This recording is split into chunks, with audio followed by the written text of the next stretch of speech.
5, 4, 3, 2, 1.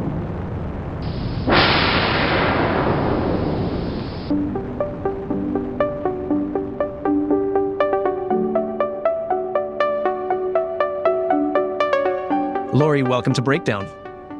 Thank you for having me. I'm excited to be here. So I put out a call to action to the newsletter it feels like it was just yesterday, but it was probably a couple of months ago. And I was asking folks to be on the podcast. So if you're listening to this and you're a WordPress agency owner or freelancer, and you're going, I want to be on the podcast too, go to learn.gravity.com/podcast. It'll pull up a little thing for you to apply to be on this podcast like Laurie is today. Laurie runs Pursue Agency. We're going to learn a little bit more about what she's up to. But Laurie, how long have you been doing this WordPress stuff?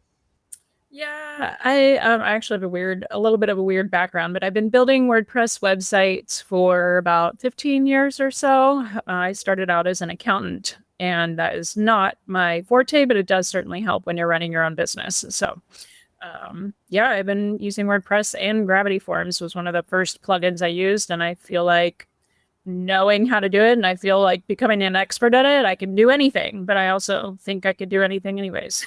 So Gravity Forms just helps.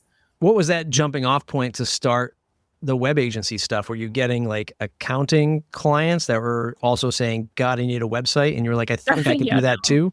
Yeah, I dabbled in a few entrepreneur things myself, and then, started out with my own WordPress blog. But my undergrad is accounting and computer information systems. It's just accounting was where the jobs were, I think, in the beginning, because I went to school a long time ago, in the 90s when I was in college. And then I had my master's degree in human computer interaction. So that's like more usability and psychology and how we interact with technology. And so evolution wise, one of my companies, like I said, I just started a blog, and I was like, this is fun and this is easy. And then I just started getting connected with some agencies, and I just really transitioned personally because I enjoyed that side of it a lot more than accounting. So I just self-taught a lot combined with my school experience, and then got connected with an agency, started building sites for them, and it just kind of evolved from there. So now I have Pursue Agency with a partner, and Simply Styled Sites is my freelance,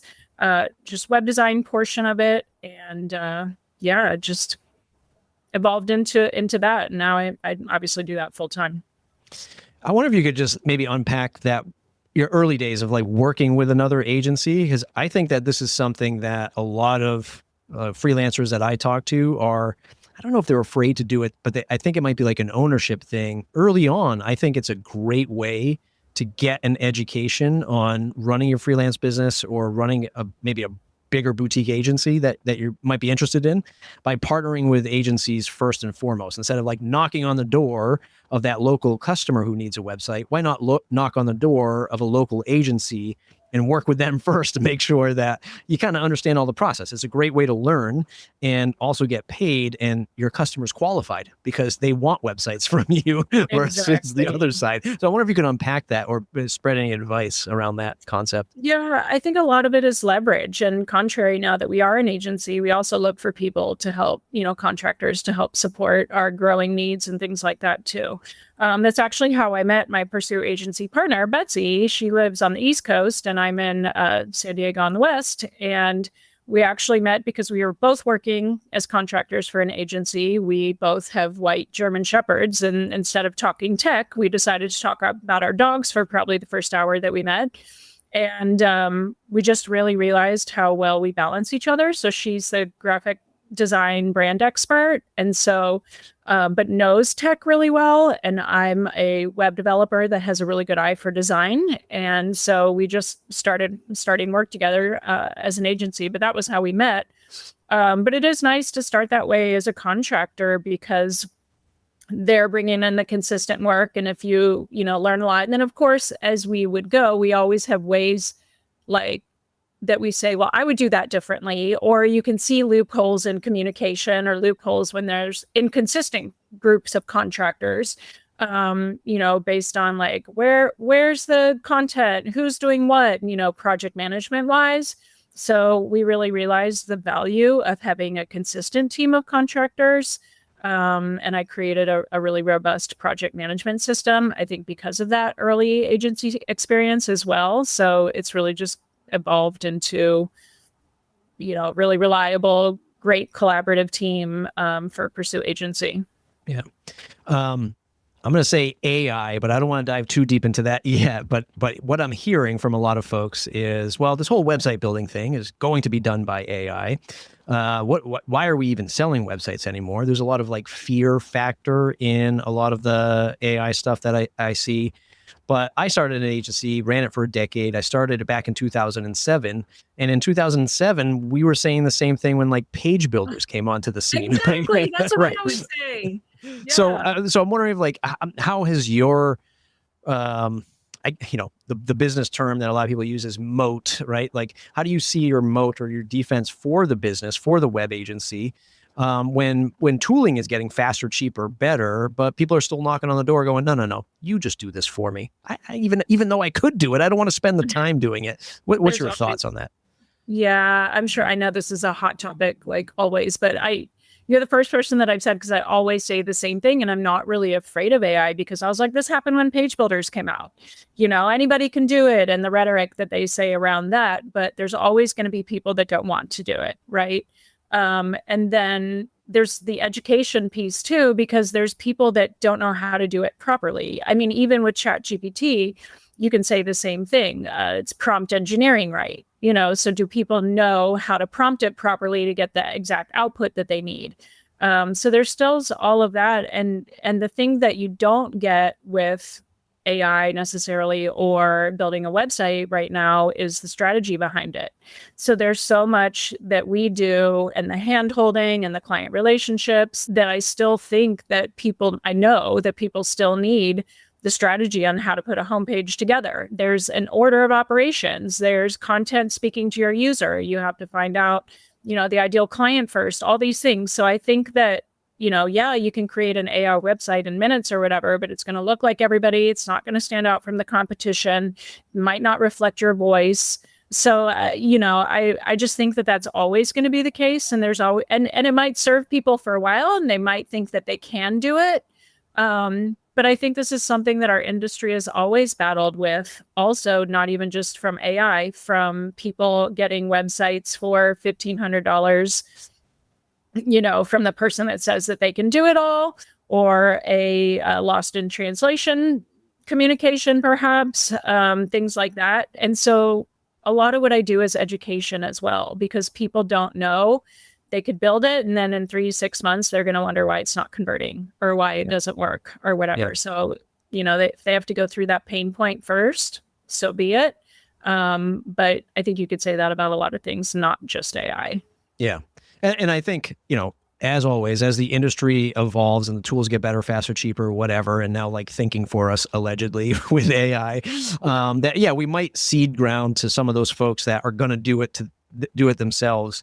But I think, if you're a young freelancer or young agency, young as in like you just started this freelancer agency thing, listening to this, there's a certain set of client. Like if you go to a bigger business with, a marketing manager and they have budget to spend, they don't love the website. This is just their job, right? For a lot of the time, like they just need it to perform for them, and they've got a million other things happening probably, and they're reporting to their boss, and it's just like they just need somebody to rely on, and it's maybe thinking, okay, maybe I don't serve that end user anymore that might grab these tools and do it themselves. Maybe now I have to set my sights on that bigger business, mid-sized business that has a team of people and they just want a professional to come in, because that's a whole different ball game in terms of like what you're building, but also what you're getting paid.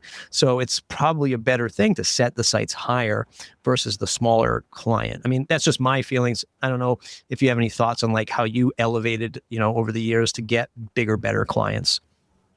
Yeah, I agree with your thoughts too. I think something that people don't realize too is I believe in sticking to our expertise. So like the SEO expertise is a very technical when done properly. And this is technical, I mean, a whole nother podcast episode on technical versus on page, but on page, a little simpler, right? Technical is an ongoing, beast. And so we believe, and that's just an example of one of the contractors, but really keeping our expertises separate, and where we our zone of genius or whatever, where we know where my line stops and somebody else's begins, but having that collaboration, I think, is really what has helped us grow. And what larger companies kind of need to realize is this is a team of experts that you're working with, to produce the highest quality, to make sure that everything matches, because a designer could come in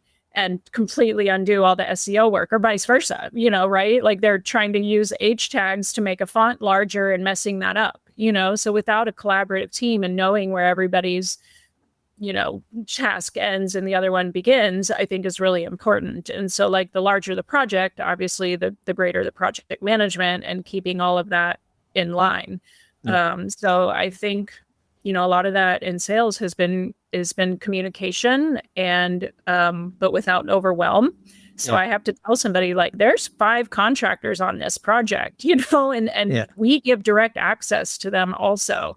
So, I just think it's really important to know who you're working with. And that's kind of how we've scaled, is once somebody says that understands that they really want the expert and to have it done right, then they're willing to make the investment. Does everybody need all of that in the beginning? No. So that's where, some of that education and really honing in on somebody's needs comes in.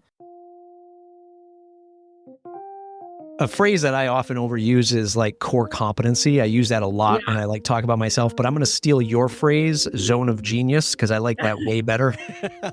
My zone of genius. Yeah, it just sounds so much better.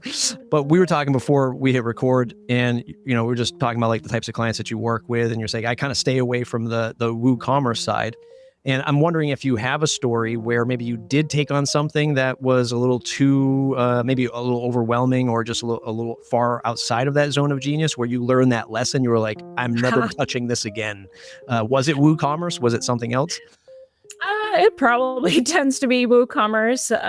But I think what happens in those situations is I hurt myself or my business. It's not that I don't deliver something for a client. It's that I maybe am spinning my wheels because I underscoped, or Amazon has kind of ruined all of us with their free shipping and, all of these things. So now everybody thinks when it comes to e-commerce that those things are just standard, right? And so they don't know to ask like, oh, you mean I have to add an abandoned cart notification? And I'm like, yeah, I mean, and I love WooCommerce. Like it really is super robust. But at the same time, it's like you have to really get out the scope in the beginning. And I just seem to get into trouble with that because I try to be like, this is the basic stuff, but then every plugin is an add-on. You have to pay more money. And so I just kind of like steer clear of that. But I'm the one that ends up spinning my wheels just out of ethics. And I, want the client to get what they need. And that communication is tough sometimes because they feel like they're being penny pinched. And, those are the challenging situations for me. And I don't really enjoy WooCommerce probably because of that, because I'm a people pleaser. And so it ends up not being very beneficial for me. The clients benefit a lot. Yeah. But yeah, I've had to really learn to balance that. And I do WooCommerce still sometimes, but it's not, again, my zone of genius. It's not something that I prefer to do. So oftentimes when I talk to new freelancers coming into the space, like I try to, guide them. I try to stay away from saying the phrase like done for you service, or if you think of like popular things like website in a day kind of thing. But I like that as like a critical thinking piece to say, here's what I can offer you. Here's all of the things I can do in this box for this price. And when you think about price, the price is so that you're profitable, right? Because I try to get folks to think about profitability so that you can be sustainable, so that when your client knocks on the door a year from now, you're still in business, right? Like profit is not a bad thing, right? We all have to like think about that pricing. And I'm curious how over the years, how maybe you thought about systemizing the agency and what you deliver, I guess, for profitability. In other words, like, have you boiled it down to client walks in, you kind of know what you're going to build them and how you're going to build it? Or do you just let the canvas stay open and then you say, okay, customer, what do you want? And then scope the price from there? Yeah, that is always a challenge. I am a spreadsheet geek. And so I have put together, I like to build, okay, so, and challenge myself. So I put together a very robust project calculator, basically, to help myself and anybody in my team basically check boxes, going through the whole checklist. Because for larger projects, I do think that we need a discovery period. And so sometimes we'll charge for that up front too, if it's a larger project, and really dive in. And a discovery period could be $10,000. It could be a very significant portion of the strategy that we go through in the beginning, so that we can really hone in on that. So we have learned to charge for that up front. And then if for whatever reason they decide to not use us, then they've got really, really valuable information, and they have a much clearer idea of where they're moving, after that. That hasn't actually happened, but we always tell them, they usually go with us after that, because we provide a really detailed way to define scope in the beginning. But yeah, I mean, process wise too, I think for both of my companies, we don't really templatize, but internally I have systematized my processes. So we really pride ourselves on bespoke and quality and customer service, and, setting the proper foundation. So I try to explain in the beginning what, to me, a proper foundation looks like on WordPress, making sure that I'm using consistent plugins that are compatible. I pass through, like in California, I don't know about everywhere, but ADA is like a law. So you have to add it, and people don't know what they don't know. So I try to communicate, like, this is the foundation that you get, and systematize my processes as much as possible. And part of that actually is gathering content using Gravity Forms also. So I try to make it, as structural and systematized internally, and as easy as I can for the client. But scoping it out is hard. I think for larger projects, you have to do like a paid discovery period. Yeah, for sure. Oftentimes a great way for you to be able to hit the eject button on a customer if you're going through that pre-sales or pre-discovery process, or they're paying you to discover stuff, and you start to realize, oh yeah, this is probably not going to work out. Like, let me give you the report, but then I'm going to leave, and you take this somewhere else, which is a great out. Yeah, I think too, like, as you develop your processes and you grow and you become a little bit more secure. I know that earlier it's kind of like you'll take any project and do anything. And then as you grow, you kind of realize what's a good fit and what's not a good fit. You become a little more protective of yourself and your company. And so all of those processes are for the client also, but to protect your agency or yourself as well. Yeah. Well, this is a Gravity Forms podcast, so let's just talk about Gravity Forms before we wrap up. You were saying again before we hit record, you were building something really cool. You like the team at Gravity Wiz, which I know they listen to every episode, and I'm sure Dave is jumping up and down right now. Dave was actually the last guest on. Dave, one of the founders of Gravity Wiz, was just on the last episode here at the time of this recording. So what have you been building with Gravity Forms? What excites you when putting things together for customers and leveraging Gravity Forms and maybe even Gravity Wiz? Yeah, no, Gravity Wiz is so great. I've been using Gravity Forms the entire time, and I have I don't know if there's a perk or, something that I haven't used with them. I just recently started using Gravity Connect, and I just feel like with Gravity Forms, I can do anything. And I think along with that is the consults I do for business automation, because it's not just form building. And so that's what I really try to talk to clients about is what are your repetitive tasks? What can we systematize? How can we connect this? I use Zapier a lot also with Gravity Forms. So I'm creating support ticketing systems or whatever and sending it from Gravity Forms to Asana or some other project management system. And that's, on a simple form. So I hand in hand combine Gravity Forms with a lot of business automations, and even their basic things like adding survey fields. It's really valuable because clients get the aggregate results and can see like, oh, wow, everybody's selecting this drop down or whatever, and, this selection, and then they start seeing patterns. So we really want to make everything we do intentional. connect as much as we can, and get data over time to make informed marketing decisions or even internal process decisions. So yeah, that's Gravity Forms. I just feel like I can do anything, and I've done some really, really cool stuff with it. Yeah. Do you have a favorite set of add-ons? You mentioned Zapier. Is there anything else that you're always using on a client site with Gravity Forms? I don't always use Zapier, but I do like it. Yep. I call it Zapier. Some people say Zapier, but I call it Zapier. Yeah. Okay, like it's Zap, right? Yeah. So I just want to make sure I'm not saying it wrong. I feel like it really depends on the needs. I mean, I'm always connecting either a payment gateway or a CRM. I mean, those are obviously the two basics, because turning it into a tool to make money is amazing.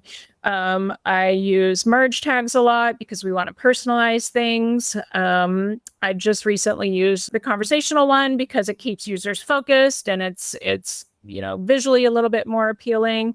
Limit submissions, I've used recently, so that I just created with Gravity Connect. Gravity Connect is my new one that I'm having a lot of fun with. And I recently connected it to with ChatGPT. For people that may or may not know, Gravity Connect, it combines ChatGPT. So for example, to kind of come full circle with how I've systematized some of my internal processes, I created a homepage content gathering form, and I use the save and continue on that because it is very heavy, but I've made it so that it's like, I have lists, what is your problem, solution. So I'm not just like having long paragraph fields where people don't know what to enter. So I really work on user experience. I mean, that was part of my graduate degree, was the user experience stuff. So I'm collecting all this data, using save and continue so that they can come back to it. I do actually love that save and continue has a 30-day limit because it keeps my clients moving. Yeah. Otherwise, I'm like hounding them for stuff, and I'm like, you're gonna lose this link in your progress if you don't do it. So I actually love that. So we Betsy and I for Pursue have created like a perfect homepage layout. So we go in order, and it's pretty standard for most. You want your credibility, your about, whatever. But obviously, every person might slightly vary. But I've got a way to gather this homepage content. In the back end with Gravity Connect, I've taken those list fields or whatever, and I said, combine this field and this field and this field and create me a paragraph for, a summary paragraph explaining, what the benefits are and how the solution. And, so I've created it. So basically it's spitting out their homepage content for them with Gravity Connect. Yeah. And ChatGPT. And then furthermore, because it's a paid product on my website, I had to have Gravity Wiz help me connect it to WooCommerce. So you buy the product, but I wanted it to you only get one, really. But WooCommerce and Gravity Forms weren't connected. Does that make sense? Yeah. So every time they purchase it, they help me with a snippet. So that's another, way that Gravity Wiz has been genius for me, and they figured it out. And so every time they buy it, it goes back down to zero. They have to buy it again if they want to use it again. So it's almost like you turned your consulting into a product that somebody can just go buy. They just go buy it one off, and then they could either just run with that, sort of like we were talking about the pre-sales or the discovery stuff. They could run with that and just do their thing, or they'd be like, hey, you know what? Carry this over the finish line for me, and get it done. Well, it also depends on my audience too. I mean, part of it too is if the larger agencies want a copywriter with a, ChatGPT assistance or whatever, and they want all the strategy behind the copy, and they don't want to take the time to input the form field because it does take time. Yeah. Then we walk through that with them. That's more of the larger agency, the hand holding, the, talking through it with people, getting it out of them. And so, I use that more of us to systematize people that want to do it alone, take their time doing it, and then it creates a little bit easier process for me because I guide them through automation and not sitting here on a conference call. Yeah, fantastic. Laurie Barron, thanks for hanging out today on Breakdown. Where can folks go to say thanks? Yeah, so Pursue Agency, PURSU.agency is our agency website. And then all my paid tools for blog post generator and homepage content are on simplystyledsites.com. So again, I operate both companies and have implemented some really great tools to help people build websites.